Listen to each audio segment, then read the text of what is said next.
the Republic of Congo. La grandeur chrétienne ne conteste les valeurs de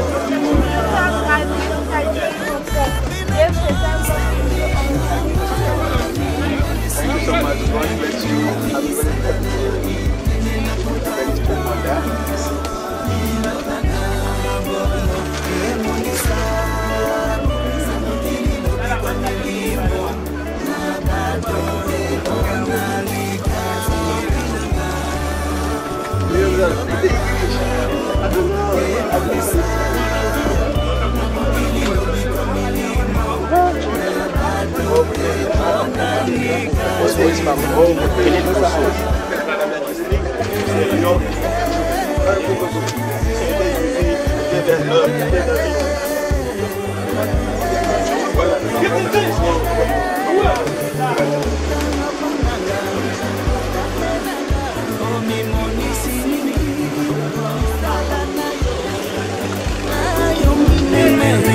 Have a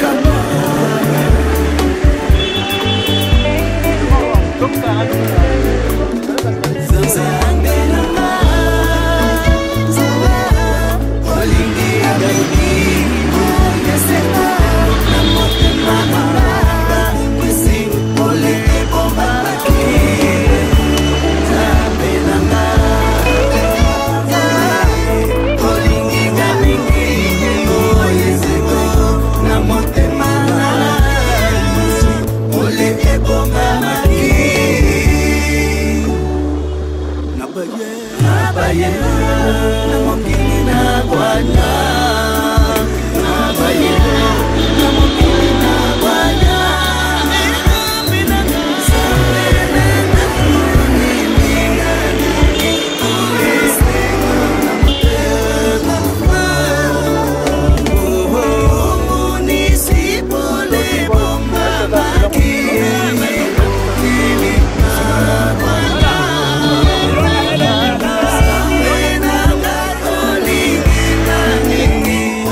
Katina mokili ole bele mi pene pene ole bele mi pene pene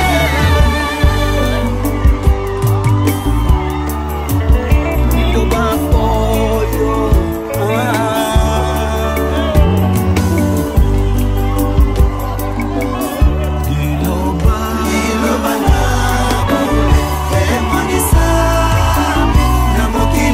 con milimo ole bele mi pene pene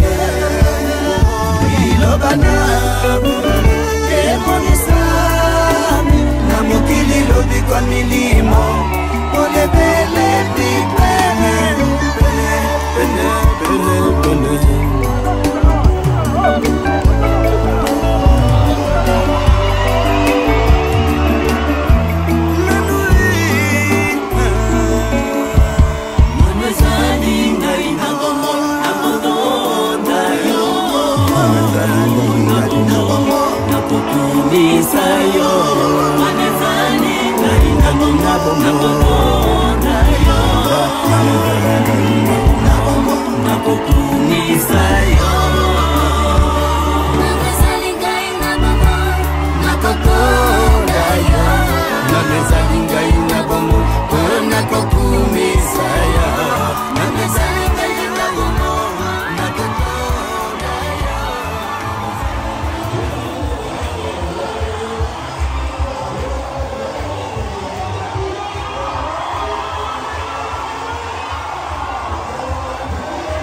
Lelo eza mokolo moko très spécial.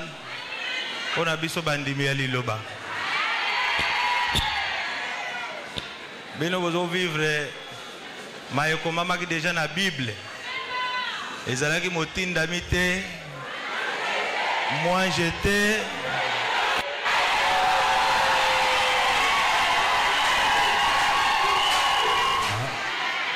et longiango banda ko lukango banda kala cette fois-ci eza na bino ensemble.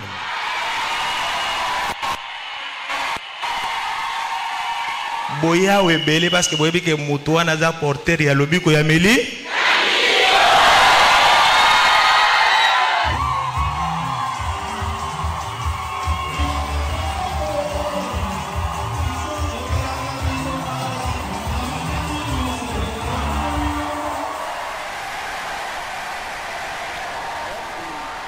Vraiment, merci tout d'abord à l'autorité. Il y a Congo, RC, Natashma Bazana, on a le soutien à Bango Bonaliloba. Nayebi yango tata yebi sainga ke na bodote bazana soutien bazana esengo pona liloba oyo. Kolo apambola Brazzaville. Eza ba frère ya wasal na kati na moko na moko. Eza ba mama tolo asunga bina kati la bina. Na ba jeune accueil très chaleureux.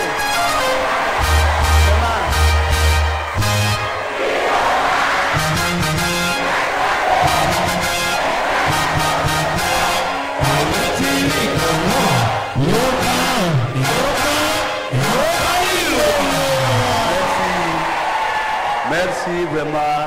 Les abotants te coûtent tant comme à l'âme. Tant il y a moïté, il y a climat calme, et vous la voulez nous cacher. Au moins, tu même là, climat et il y a un bébé sur ma casse.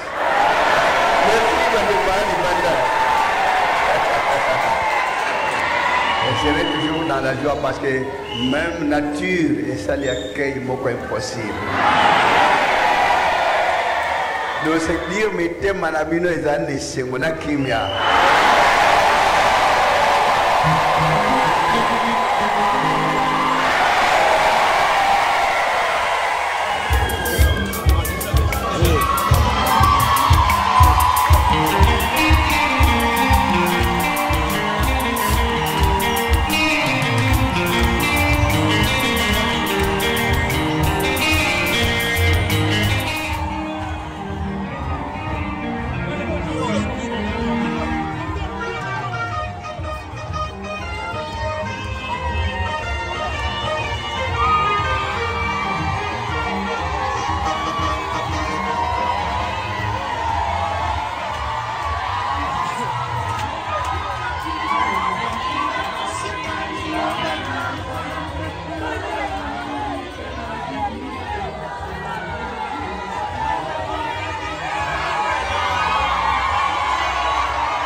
Vraiment esengo mingi vraiment na motema bali boso kutu na mona ndeko na mta memanga vraiment na mona esenga vraiment cher depuis vraiment sepel makasi pa esengo tozali nango lelo vraiment ko boya liloba mosika vraiment mabeli liloba vraiment ngana libota nanga to bika nzela liloba libana liloba sa kufa mama bolonga na mangomba wana boyaka na liloba papa esengo papa nyati mabele ya RC biso nyoso tozali na esengo vraiment papa wumela Wimela papa prophète ayeli biso liloba ya solo pende ya solo.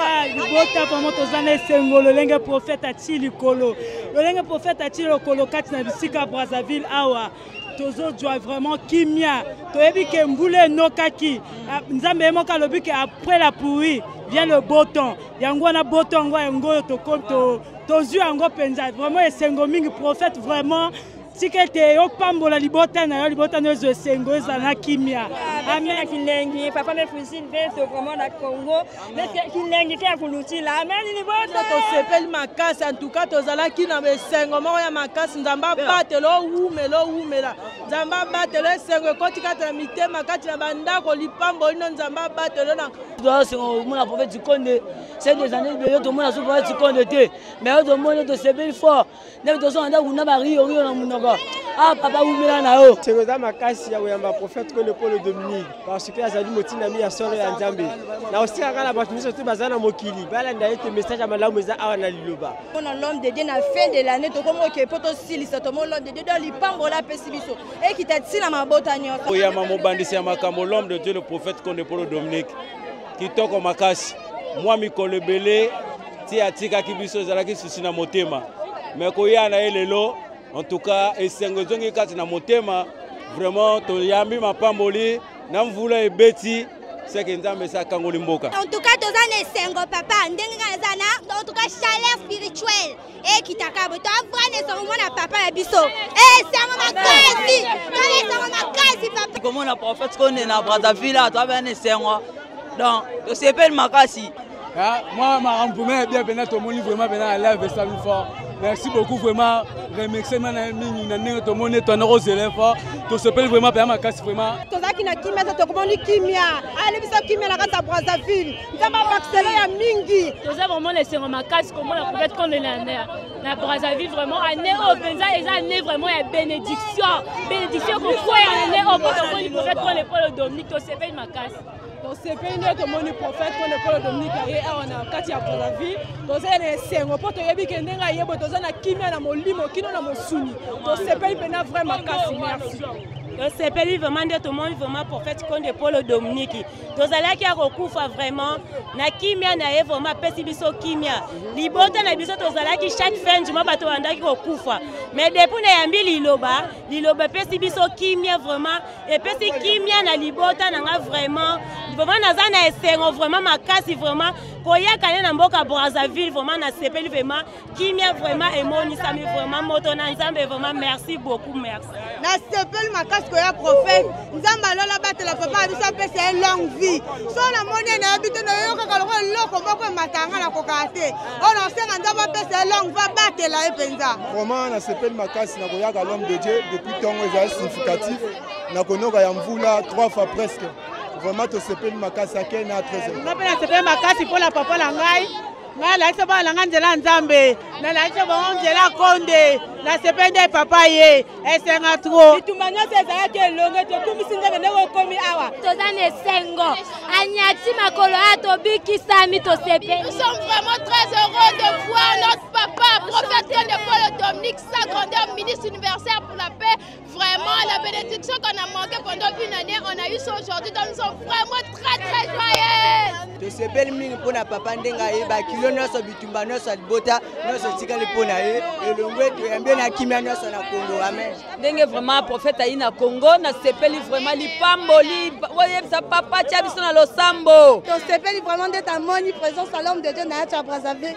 Na sûr que neutraliser ma miango nyonso ya mabe ba makambo nyonso ya mabe ko bangisa pona Congo Brazzaville eza neutraliser amen. To sepeli makasi ne otomoni papa nenga nyati Brazzaville sina bisaki ya nyata Brazzaville kwa nyati Brazzaville debi ke ba miango nyonso tu bituma nyonso tu lingo buna na mboka Brazzaville nyonso tu eleza la neutraliser. Na sepeli na moni papa na ko bela mutuma ne na moni papa na sorti vraiment l'aise oyana na Brazzaville là na sorti na ko kamé ko de émotion.